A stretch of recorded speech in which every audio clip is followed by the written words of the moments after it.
Okay, today I want to shoot a short video demonstrating the electrical features on this 76 CB550F Super Sport. It's kind of a cloudy, rainy day, and so I'm going to do this indoors, so maybe the illumination of the bulbs, etc., will be a little more visible than outside. First thing I want to show is the instrument panel. Turn the switch on here. You'll notice that I have an oil pressure light. I have a neutral light indicated. I'm going to switch it into gear. Neutral light goes out.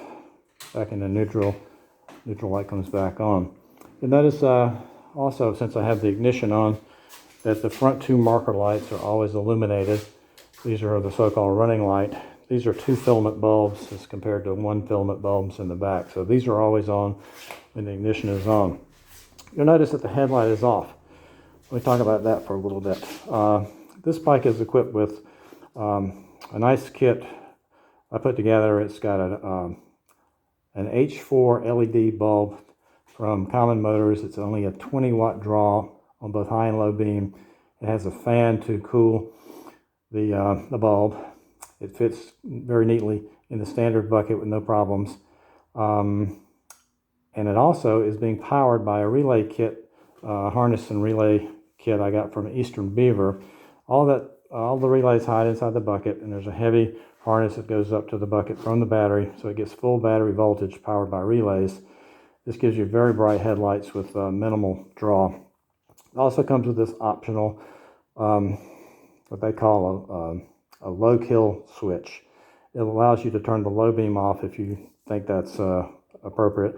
I find it useful for maintenance operations like carb sinks, where you don't have to pull the fuse with the engine running, or extended idling for some reason. It's a handy feature. You could easily take this off. It's optional, and you can remove it from the equation, and you wouldn't have this switch here, and it would look completely stock there instead. But I like it. So here's how it works. With the switch, I've got the headlight switch on low. Turn this to on, and you get low beam. Turn it to high, you get high beam, of course. And let me just show you that on the instrument panel, the little blue light came on. If you switch it to off, then you'll never get low, but you'll always get high. So that's the functionality of that. I find it very useful. While I'm here, I don't want to forget doing the horn, because I forgot that on another version of this video. And obviously, this other button over here is the starter button. Kill switch off. Nice strong starter.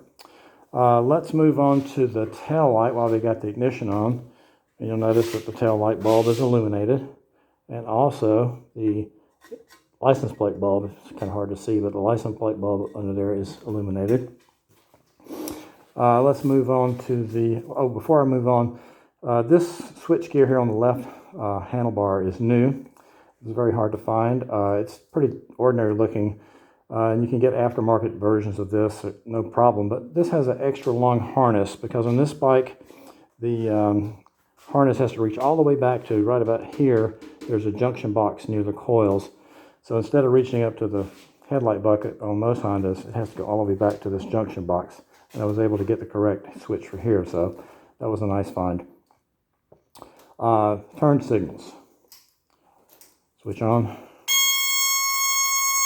You'll notice I still have the beeper, which I personally like. We've got a blinking front. We've got a blinking back. We've got a blinking indicator on the dashboard. I'll do the other side. Same thing. Front and the rear. And they also work in the momentary mode, where you don't push the switch all the way, just sort of hold it over, and they will blink without the beeper. That's the way that's supposed to work. Next up, let's talk about the brake lights. You notice that we have a tail light now. I'm going to hit the lever. Brake light is on. I'm going to reach down with my left hand and get the brake pedal. I think you can see that works correctly. While I'm up here, let's show you that the parking light works. I don't know if you ever use this function, but you can turn the switch all the way to the right, pull the key out, and the tail light will be on. I've never found that particularly useful, but while I'm here on this switch, I'll do the other function up here, which is the park lock, which I do find useful. Turn it all the way to the left,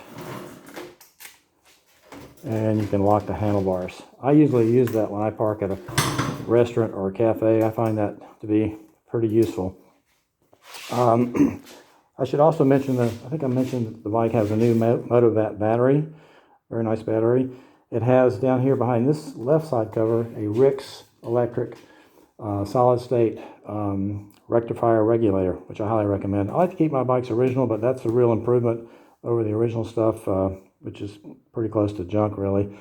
The solid state stuff is really an improvement. Rix makes a nice product. There are a few clones of his products on the market, which I don't recommend. They're just cheap knockoffs. So get the real stuff if you go that route. Also, I want to show you something under the seat here.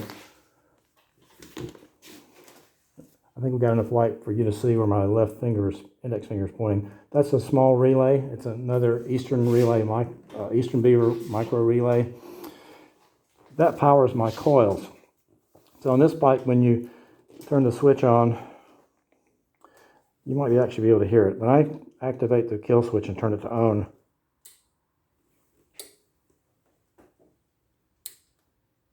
you might hear that click. And the way it works on a normal bike is when you kill switch is on, this sends power to the coils.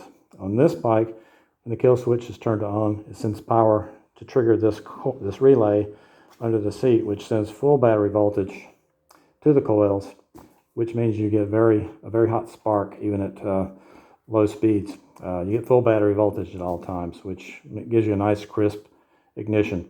Speaking of ignition, the rest of the bike, the rest of the ignition is all new. I've got new coils, new wires, new caps, new plugs, and a Dyna S ignition. So as I showed on the cold start video, it starts beautifully instantly every time, runs perfectly. So there you have it. There's a rundown on all the electrical stuff. Thanks very much.